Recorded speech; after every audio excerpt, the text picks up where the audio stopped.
Welcome to the Shootin The Que podcast presented by Heath Riles Barbecue with tips, tricks, and an inside look at some of the top pitmasters in the game. Now here's your host, Heath Riles. Welcome back to another episode of Shootin The Que. Today, of course, I'm joined by my lovely wife, Candace, and a very special guest that probably does not need an introduction, the winningest woman in BBQ, Miss Melissa Cookston. How are you doing today, honey? I'm good. How are you? Well, I'm still wore out from the weekend myself. I and bet I'm sure you are too. Yeah, but I don't know if mine was as good as yours. Well, it may not have been this weekend, but I know you had plenty of those weekends in your life before. I'll tell you, I'm sure you can relate to this. There's the euphoria of them calling your name is, I don't know, it's the holy grail. I keep replaying it in my head. I don't know if you've done that, but I just kept replaying it in my head. I don't know if I replayed it in my head, but I know that when I came down off the stage after the win, I didn't know which way my booth was. I mean, it's just that it's that great a feeling for us in the barbecue world. It definitely is. But was it the same feeling after you did it again? Oh yeah. I'm just asking. Oh yeah. Definitely. Definitely. You're a highly competitive person like myself. I mean, and when you don't play basketball or baseball anymore in school or soccer, or whatever, I'm sure you played sports and stuff coming up. You have to find something else to get into to try to achieve goals in life, right? Most people do. And we just chose to be crazy and choose the crazy world of barbecue. I couldn't play basketball anymore, and I don't like golf. So what else is there? That's right. What else? And everybody likes to eat, right? So you were kind of born in the Mississippi Delta, right? That's right. And then you grew up and moved on. You graduated from down in Pontotoc, right? North Pontotoc. North Pontotoc. Yeah. So kind of real close. So we, without knowing it, I graduated from Hickory Flat. So North Pontotoc's what, 50 miles from there? Yeah, probably, not far. 60 miles. Wow. Well, kind of tell everybody kind of how you got started in the barbecue and kind of how it's went so far. Well, my husband took me to a barbecue competition when we were first dating. And, I didn't really know what to think of it at first, other than I knew I loved barbecue, and it really appealed to my competitive junkie nature. So I'm like, I think I want to try this. And back then, there was no social media. There were no YouTube videos. Nobody was going to tell you anything. So, it was a lot of trial and error on what the judges would score well. So, I don't think it was an easy feat. Pete had dabbled in it a little bit before we started competing together. But I realized that it takes somebody who is a little bit OCD to compete in barbecue, because in order to be consistent, you have to hit the same things that are winning you trophies, and then you have to tweak in order to get better. And Pete's not OCD, so. You are. I am a little bit. I would say I'm a little bit of that OCD too. Yeah. So y'all also had a restaurant before, right? I've been in the restaurant business 44 years. 44 years. It's a long time. I tell people I'm 187 restaurant years old. That's what it does to you. It absolutely. It's like dog years, right? Yeah, except worse. Dogs get to lay around and nap most of the day. In the restaurant business, you don't get to do that. So let's see. Pete's been in the restaurant business almost as long, so we've got 80 years between us. We opened. This was back. Oh, it was back when the construction bust happened and milk went up to $6 a gallon, and we just opened a restaurant. 2008. That's right? probably about right. Yeah. And I named it after the barbecue team, Yazoo's. And that was, y'all had that in Memphis, is that right? In Bartlett. Yeah, in Bartlett. Because actually, you wouldn't have knew this. I was gonna be assigned to y'all's account out there, and then because I was in the beer business, and then they moved me downtown to take care of all the Bill Street. But yeah, that's how I kind of remember that little bit. Yeah.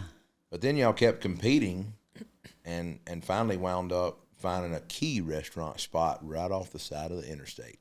Pete and I had been talking, and we'd looked at a couple of small spots because I wasn't sure about having a really big restaurant. I thought about doing more drive-through to-go business because, you know, it was just Pete, myself, and then we had a baby, basically. So, you know, when we happened upon that spot, I could see it. When I walked in the door, I could see Memphis Barbecue Company. And I'm going to tell you, it was not easy because that place was nothing to look at. It had been closed for a lot of years. Yeah, it'd been closed for like 3 years, hadn't it? More than that, yeah. It was an old Roadhouse. I think so. Yeah, Roadhouse Steakhouse. Steak places. Here's a funny for you. I was working at Applebee's next door when they built that building. Wow. Yeah. And never thought you'd be right next door. No. But I did like the fact that the training crew came in. They were a lot of fun to talk to. So how many years have y'all had Memphis Barbecue Company now? 14 years. 14 years. Whew, that doesn't seem right, does it? not seem right. Does not seem right. 2011. Wow. And made it through COVID and everything. Oh, so girl, that wasn't on easy. the upside. I remember coming down to your place during COVID, but you had it figured out, though, Melissa. You had a drive-through going, and you started selling groceries. I mean, you did. You started bagging up baked potatoes. I mean, a lot of steaks. restaurants You started did that. creating meals and giving people different options where they couldn't come to eat. They could at least cook it at home. I mean, you took a way different approach than anybody else around here was taking. Well, my thought was I wanted to take care of my employees. I didn't want to lay anybody off. And, you know, servers are used to making tips. So I'm like, you know, I can create it. I got pop-up tents. I can create a drive-through. So while you were sitting in the drive-through, we would collect any trash out of your car. We'd wash your windshield. We would refill your drinks. And, you know, really made it service-oriented so hopefully the servers could get some tips. Every day I'd go through that drive-through and order a sweet tea and tip $100. You know, just trying to take care of my staff. I will tell you, though, I was riding around with some titles to my cars in my glove box at that point. I mean, it was. I know it got bad on a lot of people. That was a terrible time there. I mean, but at least we're out of it now. I agree. Well, I don't know. Semi. Whatever the real new normal is, I Yeah, don't know we're what that'll be. in something, but Yeah, let's just say that. I don't think, or let me ask this: has the restaurant business stabilized again after COVID? You know, one thing about grocery prices, when they go up, They never come down. it's real hard to, you know, meat fluctuates with the market, but nothing ever comes back down. And also, I think there is labor has the money that you had to pay people in order to keep them during COVID, that had never decreased either. So where you're paying a dishwasher who's brand new out of high school, you know, $10 or $12 an hour, you can't do that anymore. So, you know, grocery prices have gone up, labor's increased. We've really tried to, you know, keep our prices down, but it's hard. It's real hard. Yeah. Everybody always asks me, when are you getting in the restaurant business? And I said, there's plenty of people that are crazier than me, and I don't want anything to do with a restaurant. Yeah. Besides going to eat at one. That's the extent of it. And that's why I'm 187 restaurant years old, because I'm that crazy person. I mean, we've been and done some restaurant consulting with people and helped write some menus, you know, and design some things around some barbecue-related recipes and things like that. But that would be my extent of involvement into a restaurant ever. Yeah. Those are one of those things I say I don't want to manage kids. Yeah. And I'm sure you someday scratch your head against the wall. Well, you know, that's one of the reasons why I started that foundation was because these teenagers that were working for me, they needed somebody in their life teaching them those values. You know, I can't believe what teenagers do now, how they talk to their parents, their work ethic.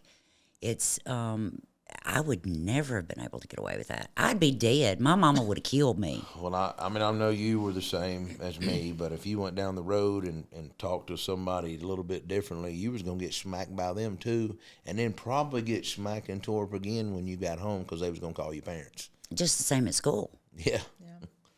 You didn't get in trouble at school because you were going to get it there, and then you were going to get it when you got home. So it's changed a lot. It really has. It has. So what was the the biggest challenge for you, like transitioning from competition cooking to go to restaurant cooking and try to make the best product that you can in a restaurant versus competition? Yeah. I'm really lucky that I could pull from all that restaurant knowledge. I do a lot of consulting with restaurants, and these competitors think that they have to do it the exact same in the restaurant as they do in competition. Well, it's impossible. Yeah. I mean, we're cooking 2 tons of pork a week, not to mention the beef and chicken. There's no way you can wrap every slab of ribs. But, you don't really need to. There are ways to achieve great restaurant barbecue that's close to competition barbecue. But if you think about it, nobody would want to eat a full slab of competition ribs anyway. Yeah. It's so rich. So that's not really, you can't make any money selling one bite of ribs. You really can't. You want them to eat the whole a half slab or a whole. Right. Do y'all sell more halves than whole slabs? Or would you sell more whole slab plates? I would say we sell more half slab plates. That's what I see coming out the window. I haven't looked at the actual numbers lately, but, people are amazed that a place called Memphis Barbecue Company sells 80-20 wet to dry ribs. Only 20% dry. Only 20% dry. I truthfully believe that, because even the ones in Memphis that offer them dry, most of them probably are the same way. People love their barbecue sauce. They do. I think we, as a whole, as a society, we're condiment people. I agree. I am. I'm a condiment junkie. Me too. And if you don't make your own ranch, I have a problem with you. I do too. You're just lazy. So would you say that your rubs and sauces were developed more for your restaurant, or were they developed more for your competition when you were cooking a lot more, or just both in general? Yeah, so the classic barbecue rub and classic barbecue sauce is what I developed originally all those years ago. Yeah. The bold rub came about when I felt like I needed a punch. We all know barbecue evolves. So that was me evolving. So I added that bold rub to the classic rub. And that's kind of how when I went to compete at the Jack, I developed a chicken rub, and now that's called the Lucky 7 in honor of the Jack. So we use all those in the restaurant, but, I think it's more what I like to cook in the backyard, really, what I'm, the profiles that I'm comfortable with in the backyard. So now that you've developed those other rubs and sauces, you've come out now with several other products, and I know you use some of those in your restaurant as well. But not only do you just do barbecue, you have some of the best catfish plates. I couldn't be from the Mississippi Delta and not know how to cook catfish. Well, I agree, but for me, one of the most, I can't get away from it every time I come to your place. I already know what you're going to say. You know what I eat almost every time I come to your place? That's barbecue meatloaf. Barbecue That meatloaf. is I thought you were going to talk 110%. about her orange glaze. Orange glazed salmon, I used to eat a lot of it, and probably need to be eating more of the salmon than I do the meatloaf, but... You know how that barbecue meatloaf came about? My mama would make meatloaf once a year, and I hated it. I absolutely hated it. It was that crap from the 70s with ketchup on the top, and I hated it. So, Pete was like, well, I like meatloaf, and I'm like, okay, well, let me see what I can do with some meatloaf. And there's just something about putting that sauce, peppers and onions and seasoning. Come on. But then you put that sauce on it and then hit it with the flat top to kind of sear that sauce in it with just a little bit of char. It's good. It is good. It ain't my mama's meatloaf. No, it's not. But served with steamed vegetables like you serve it, it's a great pairing to me. And I can't get away from it when I come down for lunch, when I do come down. Unless you say, hey, I have fresh ribs coming off. You want some ribs? Yeah. You do have restaurant ribs. They are very, very good ribs. And I don't eat my own ribs. I'm not going to sit there and eat after I've put all that devotion in them. Yeah. Because like you said, I can't eat a regular slab of comp ribs. There's just no way possible. So talking about Memphis Barbecue Company, y'all were cooking Memphis in May too, but you were still cooking under your original team name. Mm. So Yazoo's Delta Q. So how come you never cooked under Memphis Barbecue Company? Well, I think there's a couple of reasons. Number one, my partner, John David, had his own team, and I didn't want to get confused there. I wasn't going to compete, and he wasn't going to quit competing. So, That makes sense. the other thing is, I was really proud of what we had done with the Azus Delta Q. I had built that, and I built Memphis barbecue too. But, there was something about when I started competition barbecue, I wanted the flavor of the Mississippi Delta to be predominant in that barbecue. And so, I already had the T-shirt printed, Heath. Why not? Ain't nothing wrong with that. So y'all end up winning Memphis in May in 2010 and 12, the overall Grand Championship, correct? Mm-hmm. That's right. And how many times have y'all won whole hog? 5 times. 5 times. We won whole hog in 2011 too. So we won whole hog 3 years in a row. Chris Lilly beat me. The only times that I've come in first and not won the grand, I got beat by Chris Lilly with Big Bob Gibson, and it was by less. I mean, it was just a fraction. Yes. Yeah. So he has been my albatross at Memphis May. Well, I mean, I read the article again today, and it's still crazy. He has 13 first-place shoulders there. He started young. He had to I have started know. young. He started real young. And I don't know. That's still an amazing. And he's kind of passed the torch now to Jacob and Andrew. Sure. And I think they're doing the majority of the cooking and everything now, which is really cool to see that transition happening, with them. Well, I'll tell you, there's nothing like that feeling.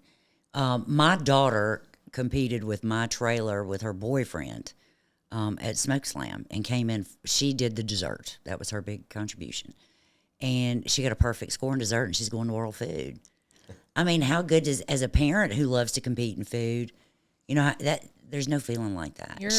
She tried to compete in barbecue, but she doesn't have the thick skin to deal with some of the things that happen in competition barbecue. I'll just put it that way.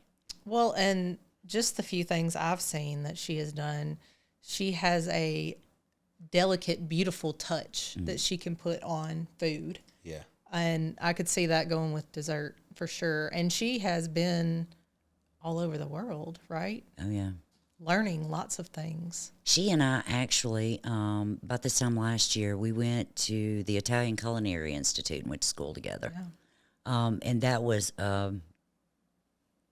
sitting, looking over the cliffs in Calabria at that beautiful sea.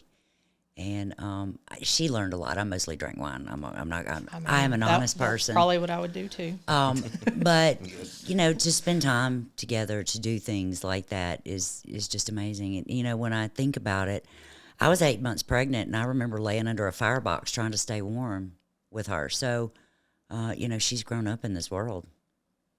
Yeah, well, you come back in 2017 with your own breed of hog, right? I did. And won hog again.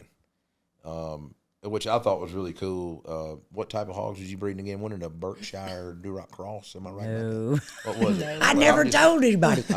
All right, so there is a pig called a Hereford. Most people think that Herefords are just cows. I'll tell it now since I'm not breeding them anymore, but back then it was a big secret. Everybody wanted to know, and I'm like, I'm not telling you. Because, commodity hog producers, they breed for parts. That's right. I wanted the fat cap along the back, to insulate that loin. I wanted more fat in the hams because the hams are so lean. So the shoulders and the hams, would hopefully cook at about the same rate because they don't. So I crossbred Berkshire and Mangalitsa and Hereford. And I did not win the Grand. Chris Lilly beat me. But I was really proud of the job that I had done because, figuring all that out is not easy. I don't have a PhD in meat science, so I had to kind of figure it out. But one thing I can say, Mississippi engineering goes a long way and a little common sense, right? I mean, that's right. I don't know. That's just pretty cool. So did it turn out like that, fatty, and the ham a lot more fattier? It did. Wow. And the fat cap was probably this thick over the loins. Wow. And how long did it take to get that where you wanted it, honestly? So typically I can get a hog to, 180, 200 pounds is what I cook in 6 months. These were slow growers. So, 8 to 10 months.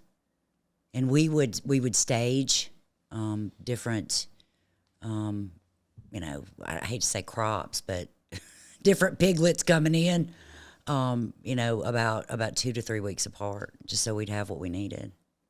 Wow. So when you won Memphis in May, with being the only woman to ever win Memphis in May, what did that mean to you both personally and professionally? I've never really thought about that. People ask me, the media, all the time, what's it like being a woman in a man's world? And I'm like, I don't know, because nobody ever treated me any differently. I was never. You give out the same cussings as I can remember as I did to people, so. Yeah, I mean, it wasn't like, I pulled my own rig. There were a lot of competitions where I was by myself. I had to load my own hogs. And the guys just treated me like one of the guys, and that's what I wanted. There's no ladies' tees in barbecue. So I've never thought about that. It meant a lot to me because, Pete and I have worked really hard. We've been working together a long time, almost 30 years. And, for us to just a little 2-person team, hit the circuit, do all 3 categories, and then come up and, it means a lot to be able to do that with your partner, as y'all know. It does. It does. So at what moment did you realize you were going to, call it quits with competition barbecue? You were finally done. The week before Memphis in May when I quit. I looked at Pete and I said, I'm done. It hurts too bad. I'm too tired. I'm too old. It's time to stop. It's time to quit. I had started the foundation. I was traveling internationally, teaching kids barbecue boot camps in other countries so they could compete. And it was just, it was a lot of time. So something had to give. Yeah. And I just decided it's time for me to hang up the spurs. So talking about the transition into the World Junior BBQ League, kind of give us a little bit of insight about that now. Food Network asked me to go down to, I think it's Burnett, Texas. I don't know. It's like population 2002, but the football stadium will hold 20,000 people. Y'all know. Mm-hmm. Texas football. So it was the state high school barbecue championship. They had 80-something teams. And I didn't want to go because I knew these teenagers that were working for me. And I'm like, why do I want to go do this? So, but on the other, if Food Network asks you to do something, you go do it. Mm-hmm. So I did, and I realized very quickly that these were the kids that need to be running our country. These kids have respect, manners, they have work ethic, they have dedication, passion, and, but it was set up for just high schools. We all know we have a lot of homeschool kids. We have a lot of at-risk kids at schools that they don't have a coach that's going to help them. So I didn't really felt like that their performa worked for what I wanted to do. So on my way back to the airport, I had to drive to Austin. I called all my people and I said, "Look, we're going to do this, and we're going to help some kids out and get them out cooking. Instead of being on social media or playing video games or other nefarious things. Not that those are nefarious, but they do nefarious things. I know. Let's get them into competition barbecue. And, I feel like if I can change one kid's life, then it's all worth it." That's right. So now you actually held a huge competition in the parking lot of Barbecue Allstars this past year. So how did that go? Fantastic. We had several international teams, which makes me happy. Some of those kids will never get to see those other cultures cooking with fire and what their thought of barbecue is. So I got them all together, fed them. And, it's like just to see them talking to each other about how they view the cooking process was amazing. And to see some of those international teams get calls, because my judges have to have a very open mind when it comes to barbecue. And it gives me the warm and fuzzies. It gives me chill bumps talking about it. That sounds pretty cool. So you got that going, and I just brought up the fact about Memphis or Barbecue Allstars. So when did you get a feeling to open up a barbecue store? Well, I think me, like everybody else, was having to really buy most of their products online. You couldn't touch it, smell it, taste it, and I like to see things in person. When you order something, I think it's Wish that people order off of, and it's like, this is not what I ordered, or things are so much smaller than you thought they would be. I wanted to give people a place that they could come in and, put their hands on it. And that's why we do samples, You want to taste somebody's rub, let's taste it. And, it's fun shopping for that store, too. It is. So kind of tell everybody a little bit about it. Y'all carry rubs and sauces. How many? Over 500? Is that right? No, we probably did when we opened, but I learned real quick those have an expiration date, and that's not very smart, Melissa. This is my first foray into retail, so you got to understand, not real smart. But we carry, I think we've got 150 different rubs right now, several different sauces. But really, it's what people will buy. People come in and I want you to taste mine. And I'm like, well, it doesn't really matter what I think. It's if people will come in and buy it. And that's unfortunate, but some rubs and sauces are just not right for this demographic. We kind of like what we like, and that's what we use.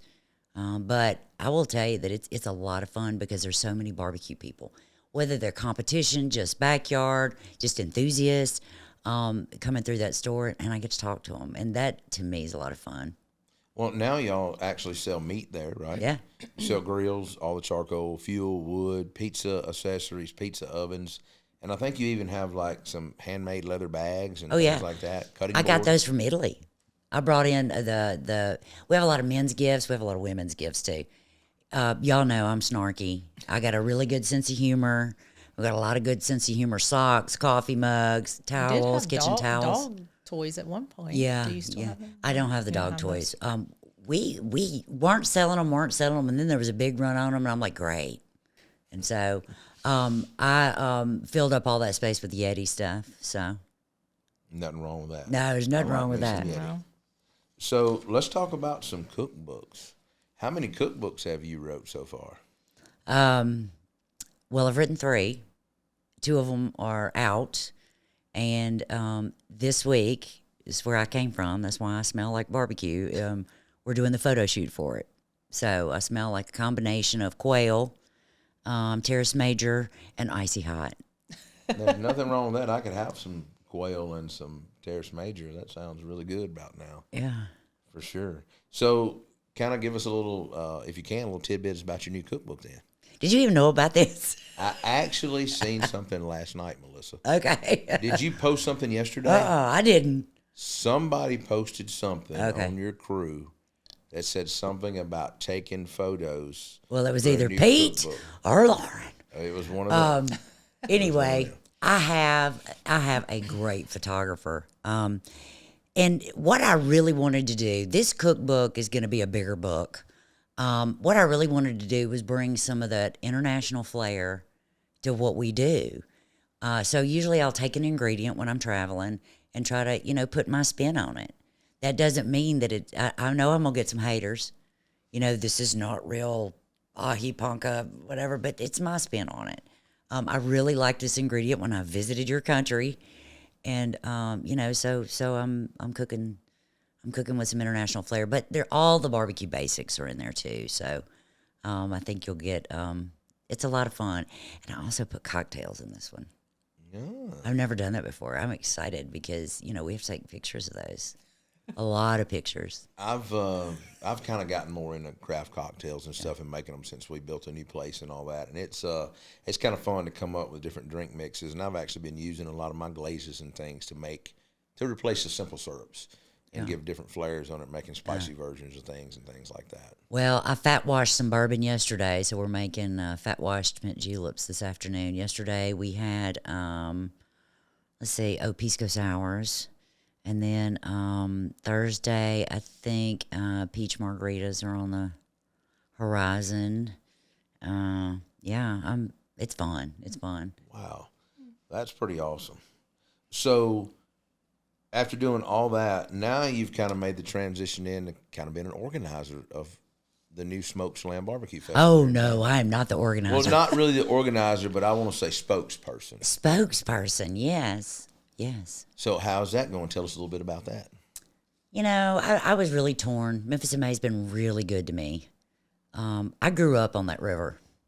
We had a little tributary called Lake Ferguson outside of at Greenville, where I grew up. That's where we went water skiing. Rolling smoke on that river is something that, it's special to me. So, I will never get into the politics of any of that. But I do like it ain't your call. You just hired to be a spokesperson. Yeah. I do like being down on the river. I do. Even though, my last year at Memphis in May was the only time I ever had a riverside spot. You know what? Thinking about that, that's right. Yeah. You was never on the river. Honey, I was always in the mud. I was up in the thick of it, front line. Well, I think none of us wanted on that party row years ago, because at one time that row at Memphis, that sidewalk was nothing but hell raising. Yeah. 110%. I tell people it's funny. My tent at Memphis in May was probably the only tent down there that had no alcohol in it, because I didn't have time. Nobody had time. We buy some, but we don't. I drank one canned drink on Wednesday. Other than that, I drank water the whole time. Yeah, yeah. I mean, you have to chug it's water. It's business. I mean, a lot of people don't see it that way. I can go drink and party somewhere else. I mean, if I wanted to lose the amount of money down there, it's more of a line to me than that. So, and there's nothing wrong with it. Some people can do both. Yeah. I'm one of these ones, I want to give it 110% all I got. That's me.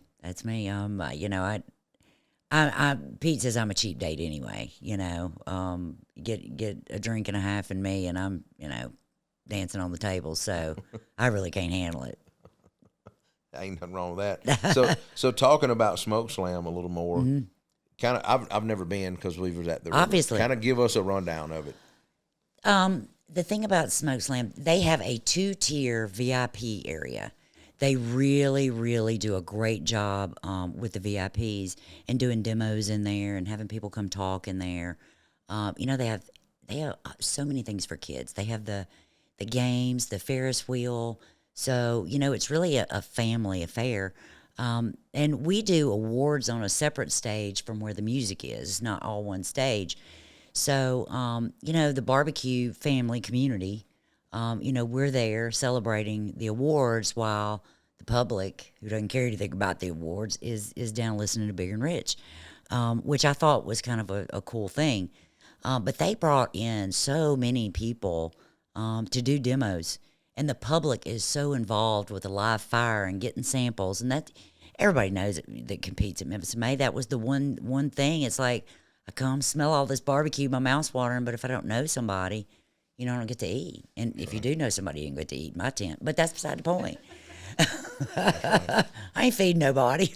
Well, I mean, we don't really like either. I do a practice run on ribs. Yeah. Just always have down there a practice run, and we feed those out real fast. Yeah, well, you can't really do a practice run on hogs. No, so. you can't. There's too much cleanup on that. That's the thing about Smoke Slam, too, is you can compete in all 3 categories. That and I is never super cool. understood, if the Big Pig Jig, who has all those teams, can do all 3 categories, why can't we compete in all 3?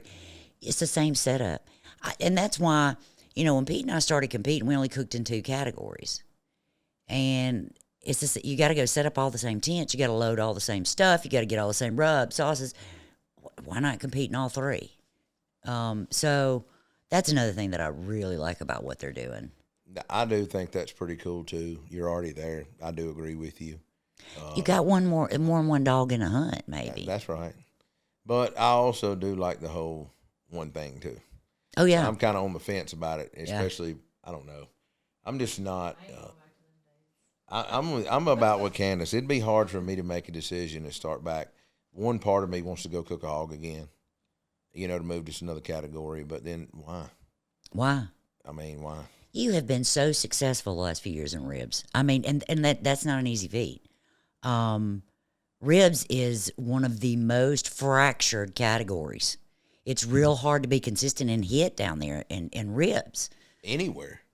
Yeah. I mean, it's that I tell people, and I'm sure you'll agree, you have 15, 20 minutes of that rib being absolutely perfect, or it's just not there. Yeah.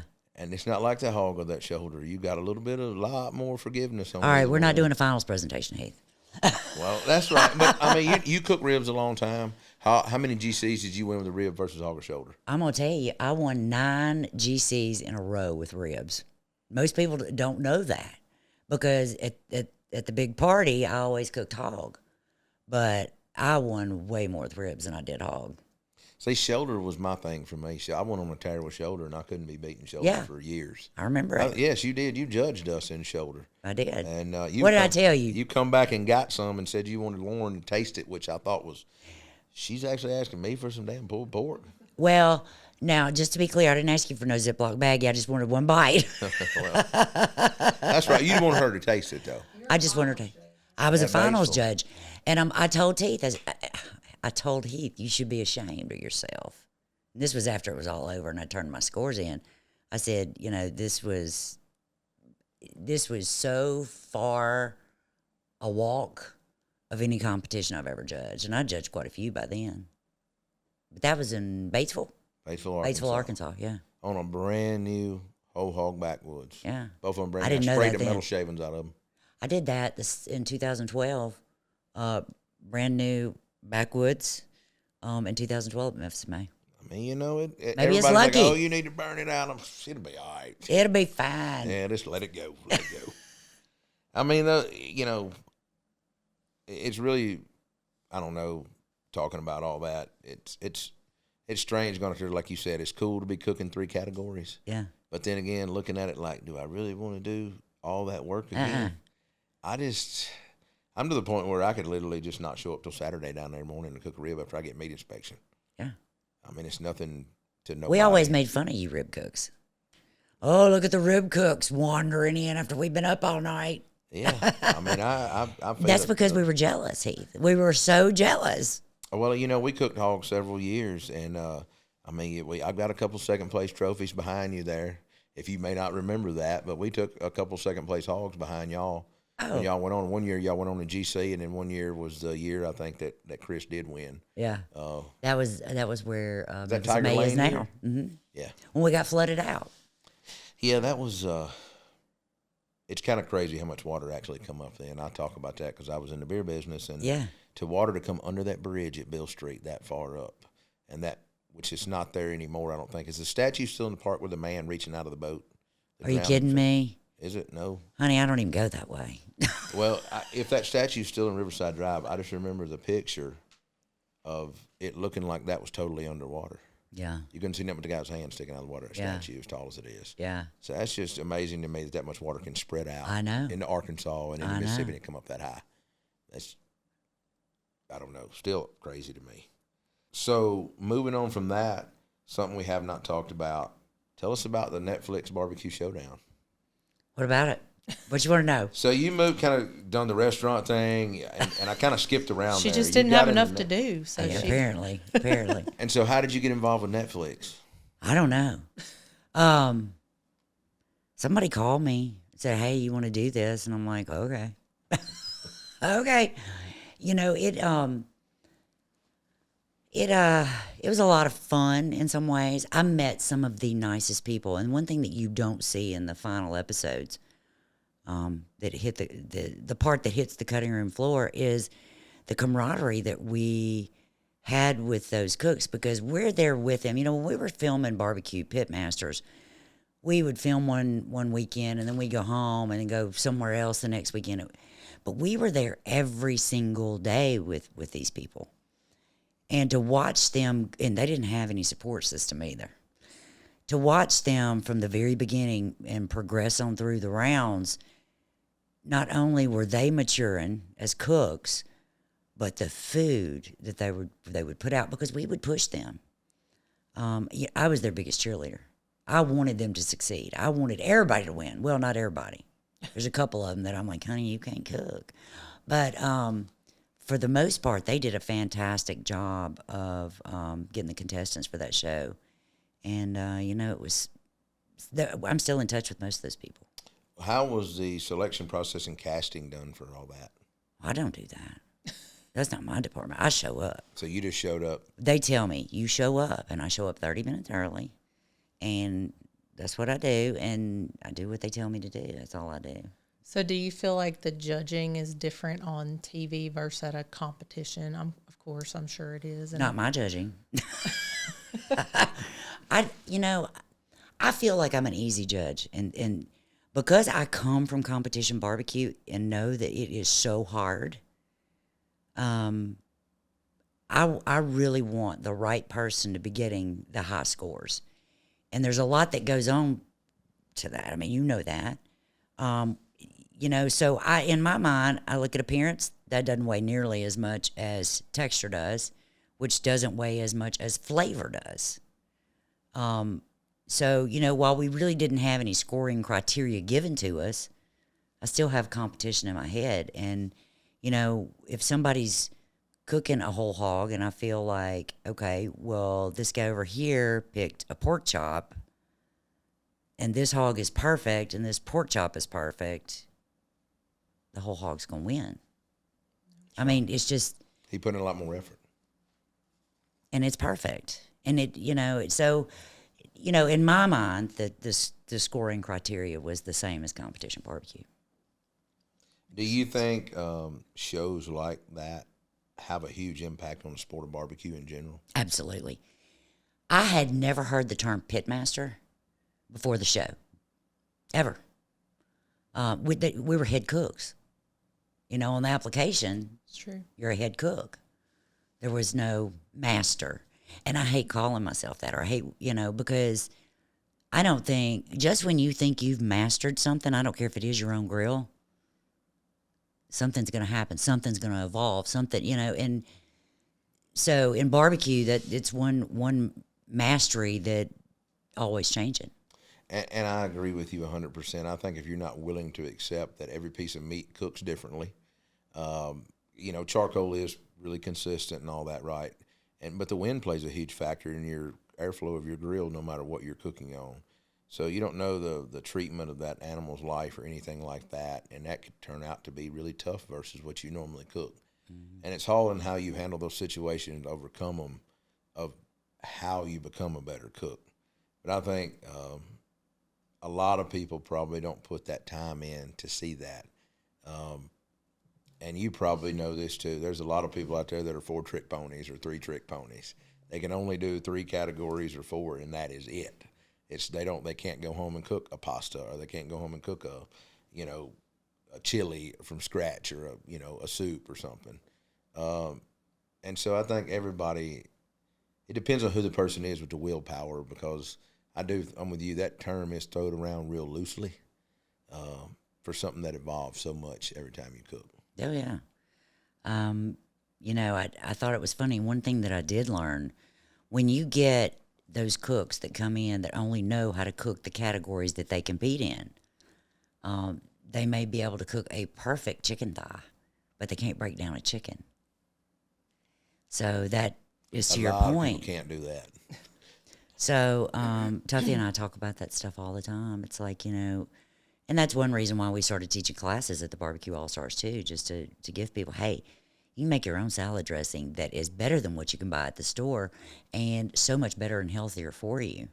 And you probably already got stuff in the cupboard, you just don't realize it. Absolutely. And at this day and time, people's always took the easier approach, right? With the recipes online, you can save and things like that.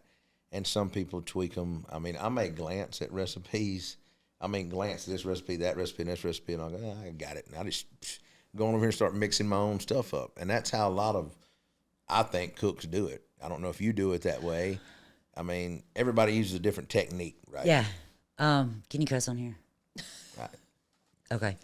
We have what we call these oh shit moments in the restaurant business. You have them at home when you're cooking too. And, especially on a budget, which when I was in my competing days, I was on a budget.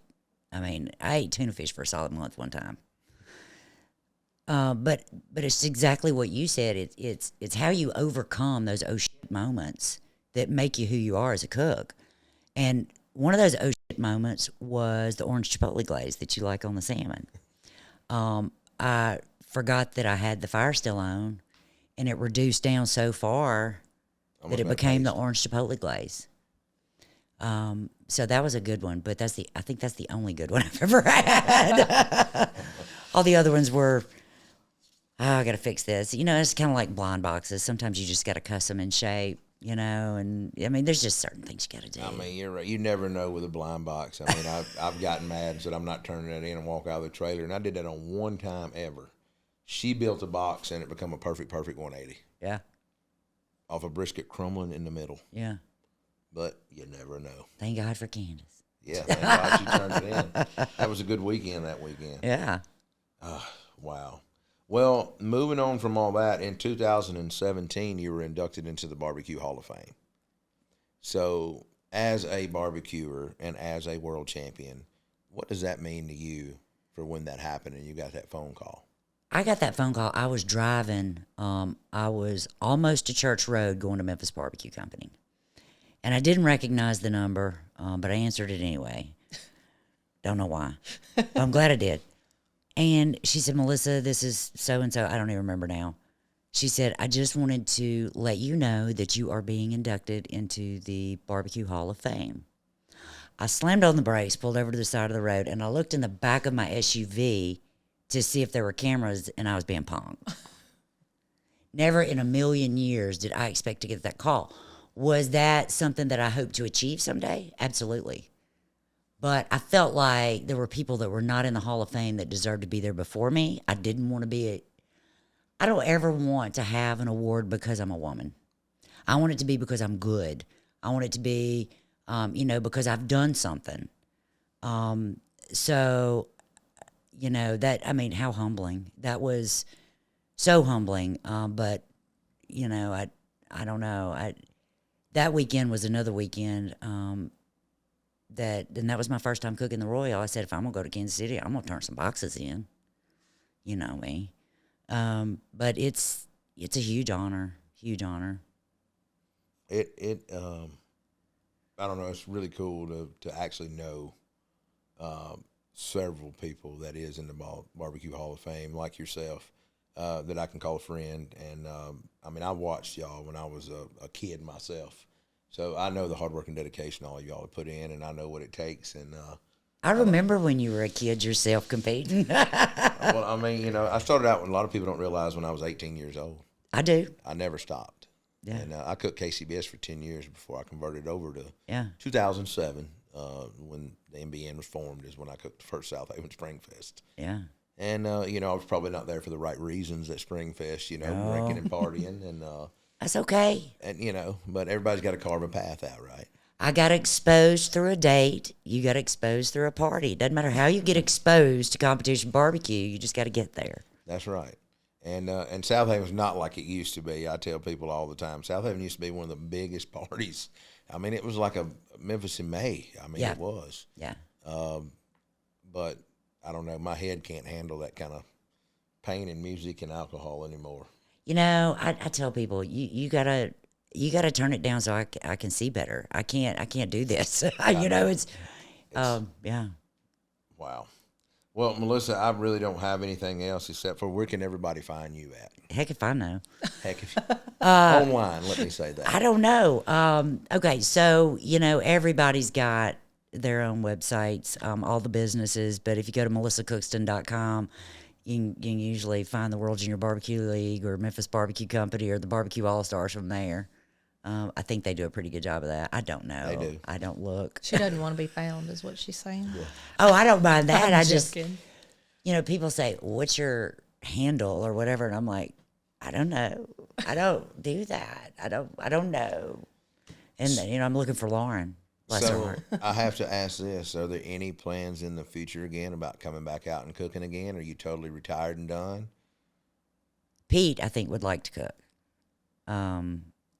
I think I'm done. My back is just too bad. I can't sit. I can't stand. I can't. It hurts. Can't lay down. So I just can't imagine it. And I don't have anything to really. I have everything to lose by going back out there. And I loved it. I loved it for a lot of years. But I think we're going to have to get divorced and stay divorced. Well, there's nothing wrong with that. At least you're enjoying that part of it. It's so nice to not have to worry about getting a trailer out of the mud down there or the flooring or any of that. That's the one thing I don't miss about the rivers of mud. That's it. Yeah. I tell anybody I'm a pavement cooker. If it ain't on pavement, I don't want it. I don't want my stuff to get dirty. You're pretty smart. I'm terrible with that. Yeah. Well, thank you for coming in today and shooting the que with us. It's been great just having you on, and thank you for everything you've done for the sport of barbecue, because you've had one hell of a career. Thank you so much. And again, congratulations to both of you. And I just got goosebumps again. Well, thank you, Melissa. Well done. Well done. We'll see y'all next week on another episode of Shootin The Que. If you have any comments or suggestions for future episodes, please feel free to reach out to us on our social media channels. Leave us a review if you've enjoyed the show. And until next time, keep shooting the que.